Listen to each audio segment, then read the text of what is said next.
mayoría de ustedes sepan acerca de la historia de Hachiko, o Hachi, como más comúnmente lo llaman.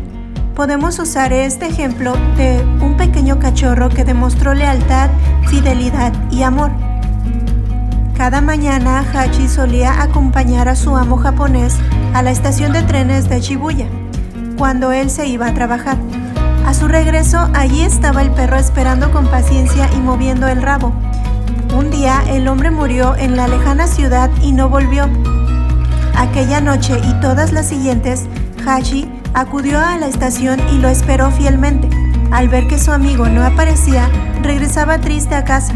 El perro se convirtió en una visión familiar para los viajeros, ya que mantuvo su vigilia durante más de 10 años. El 8 de marzo de 1935, Hachi murió en el mismo lugar donde vio a su amigo vivo por última vez. Su lealtad impresionó tanto al pueblo japonés que levantó una estatua del perro en el sitio donde había esperado con tanta lealtad.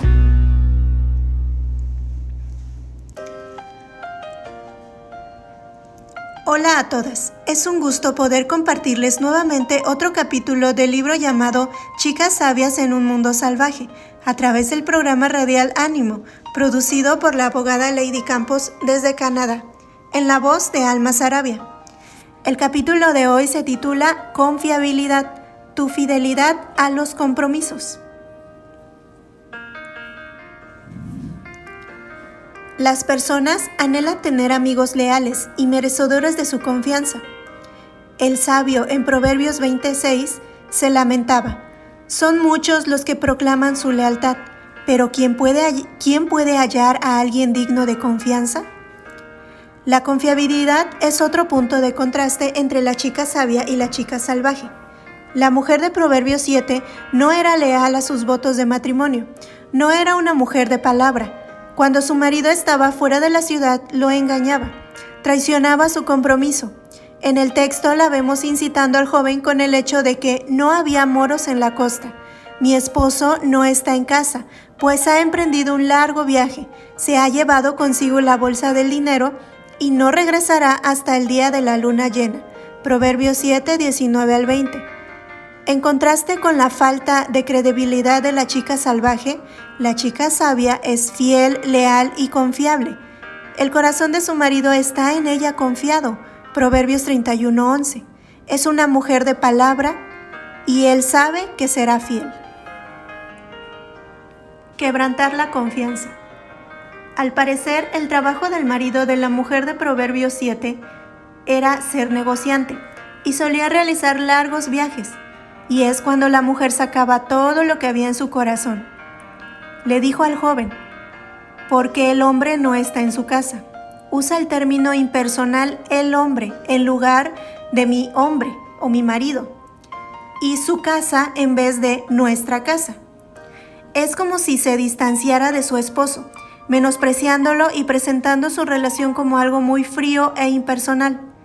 De esto podemos suponer que ella se sentía infeliz en su matrimonio. Tal vez su marido la maltrataba y la humillaba. Pasaba tanto tiempo fuera de su casa que ella se sentía ignorada, aislada y sola. Igual sospechaba que él también le había sido infiel.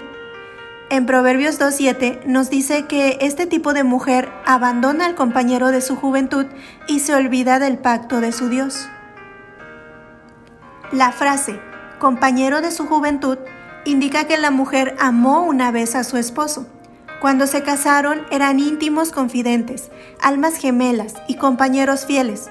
No sabemos con certeza qué ocurrió para contribuir al deterioro de su relación. Fuera lo que fuera, es seguro que la mujer tendría una historia convincente que justificara por qué estaba quebrantando su compromiso. Es probable que el joven comprendiera sus razones. Su explicación también tocaría nuestra fibra sensible. Sin embargo, no hay razón que pueda justificar jamás su conducta a los ojos de Dios. Dios espera que cumplamos nuestras promesas. Cuando la mujer engañaba a su marido, básicamente estaba abandonando el pacto con Dios. El matrimonio es mucho más que un pacto humano. Es un acuerdo con Dios. Cuando una mujer quebranta la fe de su marido, no solo está pecando contra él, sino también contra Dios y contra toda la comunidad de creyentes del pacto. rompe y profana el acuerdo en múltiples relaciones y niveles. Un pacto es un acuerdo entre dos o más partes que implica la obligación mutua. Es un convenio, una promesa vinculante o un contrato permanente que los ata o reúne y los une de alguna manera. El pacto es uno de los temas centrales de la Biblia, donde algunos se establecen entre seres humanos y otros entre Dios y los hombres. El término testamento es otra palabra para pacto. Nuestra Biblia se divide en Antiguo y Nuevo Testamento, que corresponden al Viejo y Nuevo Pacto que Dios hizo con la humanidad. Un pacto es básicamente un compromiso mutuo. David y Jonatán, los mejores amigos, se hicieron promesas de pacto. 1 Samuel 18:13. 3. Marido y mujer entran en el pacto del matrimonio. Malaquías 2:14. Mas diréis, ¿por qué? Porque Jehová ha atestiguado entre ti y la mujer de tu juventud, contra la cual has sido desleal, siendo ella tu compañera y la mujer de tu pacto. Los ancianos de Israel hicieron un pacto nacional con el rey David. 2 Samuel 5:3. Vieron pues todos los ancianos de Israel al rey de Hebrón, y el rey David hizo pacto con ellos en Hebrón, delante de Jehová, y ungieron a David por rey sobre Israel. El rey Salomón hizo pacto con Hiram, rey de Tiro. 1 de Reyes 5:12. Jehová pues dio a Salomón sabiduría como le había dicho, y hubo paz entre Hiram y Salomón, e hicieron pacto entre ambos. El pacto estipula que tenemos responsabilidades de cumplir obligaciones hacia otros y de comportarnos de una cierta forma con ellos. En las Escrituras, la palabra clave para describir la responsabilidad del pacto es fidelidad. Significa mantener fe o lealtad. Supone ser responsable de cumplir un pacto. Quiere decir que hago lo que digo que voy a hacer y aquello a lo que se me obliga nuestro acuerdo. Las Escrituras enfatizan que la fidelidad es un atributo de Dios. Él siempre hace lo que dice que va a hacer. Si hace una promesa, la honra.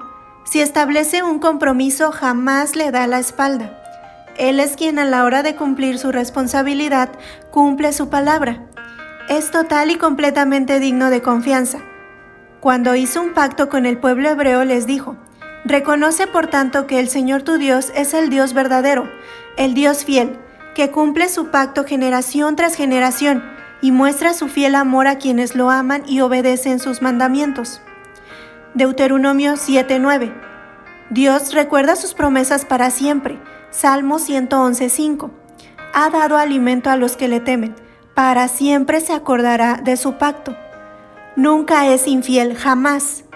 Si fuéramos infieles, Él permanece fiel. Él no puede negarse a sí mismo. 2 de Timoteo 2:13.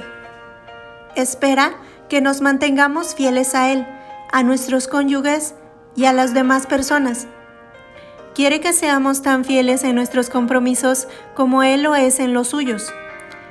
En Malaquías 2, 10, 11, 13 y 16, ¿no tenemos todos un solo Padre? ¿No nos creó un solo Dios? ¿Por qué pues profanamos el pacto que nuestros antepasados al traicionarnos unos a otros? Judá ha sido traicionero. En Israel y en Jerusalén se ha cometido algo detestable. Al casarse Judá con la hija de un dios extraño, ha profanado el santuario que el Señor ama. Otra cosa que ustedes hacen es inundar las lágrimas del altar del Señor. Lloran y se lamentan porque Él ya no presta atención a sus ofrendas ni las acepta de sus manos con agrado. Y todavía preguntan ¿por qué? Pues porque el Señor actúa como testigo entre ti y la esposa de tu juventud, a la que traicionaste aunque es tu compañera, la esposa de tu pacto. ¿Acaso no hizo el Señor un solo ser, que es cuerpo y espíritu, y no traicionen a la esposa de su juventud? Yo aborrezco el divorcio, dice el Señor, Dios de Israel, y al que cubre de violencia sus vestiduras, dice el Señor Todopoderoso. Así que cuídense en su espíritu y no sean traicioneros. Para entender este texto tenemos que recordar que el Señor hizo un pacto con Abraham, su hijo Isaac y su nieto Jacob, a quien le dio el nuevo nombre Israel. Este tenía 12 hijos que se convirtieron en los jefes de las tribus de la nación de Israel. Esta gente fue la comunidad del pacto de Dios. Poco después de la muerte del rey Salomón, estallaron luchas internas y la comunidad se dividió en 2 reinos: Israel, el reino del norte, 10 tribus, y Judá, el reino del sur, 2 tribus. En lugar de mantenerse unidos, ambos grupos comenzaron a hacer alianzas con las naciones circundantes. Judá fue infiel porque engañó a Dios abandonando a su compañero del pacto, Israel. Además, quebrantar el pacto no solo era un problema a nivel nacional, también fue un problema a nivel personal. Los hombres se divorciaban de sus esposas para casarse con mujeres extranjeras. De acuerdo al pasaje de Malaquías, podemos deducir algunos conceptos clave sobre los pactos y la fidelidad. Los pactos están basados en el carácter de Dios. Dios creó el primer pacto, hizo uno con Adán y después llevó a cabo una ceremonia de boda para unir a Adán y a Eva en un pacto entre sí. Hay algo en unir a los individuos que refleja la naturaleza de Dios. Él, que es 3 en 1, creó en nosotros su imagen. Él es una unión pura, fiel e inquebrantable. Él quiere que representemos en nuestras relaciones de pacto. Cuando somos fieles a un pacto, manifestamos a Dios. El propósito de un pacto es unir. El lenguaje de unidad es fundamental en la idea del pacto. El pasaje habla de un Padre, un Dios, uno a otro, una carne, una familia, una nación. En el Nuevo Testamento el concepto se amplía: un mediador, una fe, un bautismo, una iglesia, un cuerpo, un pueblo, un corazón, un alma, una mente, un amante, un amor. La infidelidad a un pacto profana a Dios. El pacto de matrimonio es un pacto de Dios y los pactos entre creyentes también lo son. Cuando somos infieles unos a otros, violamos nuestro pacto. Eso no solo es una ofensa contra un individuo, es una ofensa contra toda la comunidad de la fe. Incluso peor, es una ofensa contra el Señor. El matrimonio refleja la naturaleza del pacto de Dios. A Dios le molesta particularmente la infidelidad al pacto del matrimonio. Odia el divorcio. ¿Por qué? Porque el matrimonio es un pacto de amor. Quebrantar la fe destroza lo que Dios ha unido. La infidelidad destroza la unidad. Malaquías afirma que los que no aman fielmente al compañero de pacto cubren de violencia sus vestiduras, desgarran lo que Dios ha unido. Evitar la infidelidad es algo crítico. Serle fiel a Dios requiere que seamos leales a todas nuestras promesas y compromisos del uno con el otro.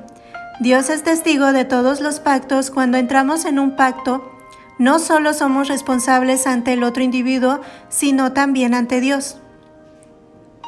La diferencia entre una promesa ordinaria y un juramento es que en el caso del juramento una persona apela a un testigo sagrado o lo reconoce. Jurar delante de Dios es un asunto muy grave. Quien hace esto afirma: quiero que sepas que estoy diciendo la verdad y que Dios me castigue si no es así. Los judíos entendían que apelar a Dios para que fuera testigo de un pacto era algo muy solemne. Sabían que si incumplían la promesa, Él los castigaría. Números 32. Cuando alguno hiciere voto a Jehová o hiciere juramento ligando su alma con obligación, no quebrantará su palabra, hará conforme a todo lo que salió de su boca. Los judíos de la época de Jesús le daban un giro interesante al asunto de los pactos, de los juramentos y de las promesas. Entendían que si juramentaban por Dios que harían algo, después tendrían muchos problemas si no cumplían. Queriendo evitarlo, empezaron a hacer juramentos por todo, excepto por Dios. Su intención era dar cierta fuerza a sus promesas para que sus palabras fueran más creíbles, pero no querían incurrir en el juicio de Dios por usar su nombre, sobre todo cuando no pretendían cumplir del todo su palabra. Así que juraban por el cielo, por la tierra, por Jerusalén, por su propia cabeza y por todo tipo de cosas distintas. Mateo 5:34 al 35. Jesús reprendió a los fariseos por pensar que podían salirse con la suya siendo infieles a su palabra. Indicó que cada una de las cosas por las que juraban pertenecía, en última instancia, a Dios. Por tanto, en esencia, seguían apelando a Dios como testigo. Si incumplían sus promesas, caerían de todos modos bajo condenación. Dios será un testigo silencioso en cada palabra que hablaban. Jesús los desafió a dejar de usar los juramentos para indicar cuándo decían la verdad y que empezaran a ser veraces todo el tiempo. Sea vuestro hablar sí, sí, no, no. Mateo 5:37 y Santiago 5:12. Quiere que sus seguidores sean personas cuyas palabras estén tan caracterizadas por la integridad que nadie necesite una seguridad formal de su veracidad para confiar en ellos. Quiere que seas tan fiel a tu palabra como Él lo es a la suya. Eclesiastés 5:4-5. Hace unas semanas me pidieron cambiar una portada de Facebook y yo dije que sí, pero lo dejé pasar. Y por no anotar, se me olvidó. Apenas hace unos días lo terminé y al final pedí perdón por mi falta de palabra. Tal vez pudieran decir que es algo que a todos les sucede y por lo tanto no pasa nada, pero la fidelidad a mi palabra es muy importante y son esas cosas tan pequeñas en donde aprendemos a ser fieles en primera instancia para después poder ser fieles en lo demás. Jesús dijo: el que es fiel en lo muy poco, también en lo más es fiel, y el que en lo muy poco es injusto, también en lo más es injusto. Lucas 16:10. La chica salvaje de Proverbios 7 engañó a su marido, fue infiel a la promesa solemne del pacto que había hecho y con seguridad podemos poner que falló a su palabra con otras personas de muchas pequeñas cosas cada día. Era el tipo de mujer que pensaba que volverse atrás en una promesa o compromiso o dejar de hacer lo que dijo que haría no era poca cosa. No importaba que dijera que estaría ahí y después no estuviera. O si dijo que lo haría y luego no lo hizo. O si dijo que no lo haría y luego sí lo hizo. O si dijo que estaba y después se echara atrás.